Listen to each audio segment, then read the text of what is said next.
आणि या सगळ्या मुद्द्यांसंदर्भात आता बघणार आहोत छगन भुजबळ यांची एक प्रतिक्रिया।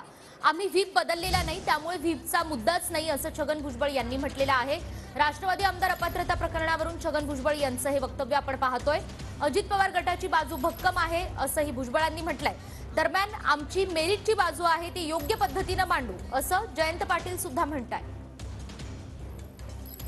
आमचा पूर्वीचा जो व्हीप आहे तोच आता व्हीप आहे। आम्ही व्हीप बदललेलंच नाही आहे। त्याच्यामुळे त्याच्यामध्ये निश्चितपणे फार मोठा फरक आहे।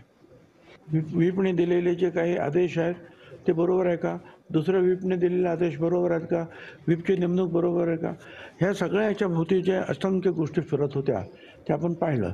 इथे आता हा भागच नसल्यामुळे जो आहे, मला असं वाटतं की आमच्या बाजूची जी आहे बाजूची आमची फार मोठी भक्कम आहे, कारण आमचा व्हीप बदललेलाच नाही। धाकधूक नाही, अजून आमची बाजू मांडायची आहे, दुसऱ्या बाजूने बाजू मांडली जाईल। त्यावेळेस थोडासा बेसिस वेगळा आहे आणि धाकधूक वाढण्याचा काही प्रश्न नाही आहे।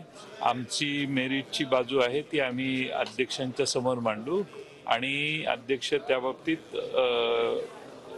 सर्कमस्टन्सेस बघितले तर त्यांना योग्य तो निर्णय करावा लागेल असं मला वाटतं।